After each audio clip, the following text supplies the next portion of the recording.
আমরা অন্যের সম্পর্কে যা ভাবি, ধরেন আপনি কক্সবাজার বসে মানে ওই যে বিচের উপরে বসে আপনি ডাবের পানি খাচ্ছেন আর একজনকে ফোন দিচ্ছেন। ফোন দিয়ে আপনি ওই যে প্রকৃতির সৌন্দর্য দেখছেন আর বর্ণনা করবেন তাকে, কিন্তু আপনি ফোনটা তাকে দিচ্ছেন কিন্তু সে আর ধরতেছে না। তা আপনার মেজাজটা অনেক কড়া হয়ে গেছে যে আমি ফোন দিচ্ছি, এত সুন্দর একটা প্রকৃতির দৃশ্য তাকে বর্ণনা করবো, অথচ সে ফোন ধরতেছে না। এই যে আপনি আবল তাবল তাকে বলতেছেন, গালি দিচ্ছেন, মনে মনে ভাবতেছেন, আবার দেখা যায় তাকে মেসেঞ্জারও অনেক বকাবকি করতেছেন। হ্যাঁ, তো আসলে আমরা এমনটাই করি। আসলে কি ভাই তাই? আপনি কিন্তু সুখে বসে ওই যে কক্সবাজারের পানি দেখে, হয়তো সমুদ্র সৈকতের পানি দেখে, ডাবের পানি খেয়ে যে ফিলটা নিচ্ছেন, কিন্তু আপনি যাকে ফোন দিচ্ছেন সে কি আসলেই কি আপনার মতো এরকম রিল্যাক্সে বসে আপনার ফোনের অপেক্ষায় আছে? একেবারেই না। আসলেই কিন্তু না। সে হয়তো দেখা যায় তার পরিবারের জন্য টাকা জোগাড় করতেছে। সে হয়তো দেখা যায় যে তার বউ অসুস্থ হয়ে পড়ে আছে, বাচ্চা অসুস্থ হয়ে হাসপাতালে পড়ে আছে, বা মা অসুস্থ হয়ে পড়ে আছে। আপনার ফোনটা রিসিভ করার মতো তার সময় নেই। হয়তো সে সংসারের এতই বেড়াকলে পড়ে আছে, তার হয়তো আপনার ফোনটা রিসিভ করার মতো সময় নেই। আসলেই কিন্তু ভাই, আপনি আপনার নিজের জায়গায় বসে এতটাই সুখে আছেন, শান্তিতে আছেন, অন্যরাও যে তাই থাকবে তা কিন্তু নয়।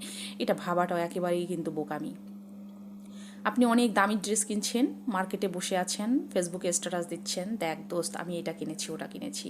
হ্যাঁ, পাশে থেকে আরেকজন হয়তো যখন আপনার স্ট্যাটাস দেখবে, আপনার হয়তো যখন ওই ড্রেসটা দেখছে, আপনার যে বাজেটটা, সে বাজেটটা আপনি উল্লেখ করে দিয়েছেন, কিন্তু তার হয়তো ওই সামর্থ্যটাই নেই তার পরিবারকে দেওয়ার মতো।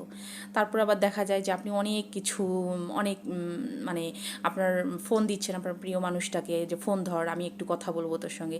আসলেই কিন্তু আপনি যেটা ভাবছেন ভাই, আসলে কিন্তু সেটা নয়। আপনি আপনার জায়গায় অনেক ভালো আছেন, কিন্তু আপনার জায়গায় যে অন্য কেউ আপনার মতোই আছে, এটা কিন্তু না, একেবারেই না। তাই আসলে আমরা নিজের জায়গা থেকে অনেককে ভাবি যে কেন ফোন ধরতেছে না, কি করতেছিস, কি এত কাজ।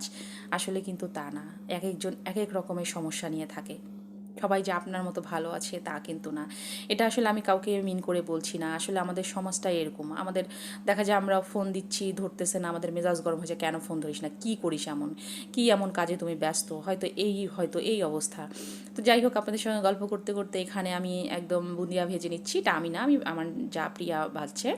তো বুন্দিয়াটা ওই যে নিজেদের আমার দেবর বাসায় হলো বেসন করে নিয়ে এসেছে বুট দিয়ে, 2 কেজি বুটের। তো আমাদের রোজায় আলহামদুলিল্লাহ আমরা একেবারে খাওয়া দাওয়া শেষ। এখানে আমি একটু কালার অ্যাড করেছি, ওই যে ফুড কালার। তো এখানে প্রিয়া বুন্দিয়াটা সুন্দর করে একটা ব্যাটার তৈরি করে নিয়েছিল, নিয়ে এখানে মিষ্টির শিরা করেছে, ওখানে দিয়ে তারপরে যে ভেজে নিয়েছে। আলহামদুলিল্লাহ খুব ভালো ছিল। আল্লাহ হাফেজ, আসসালামু আলাইকুম।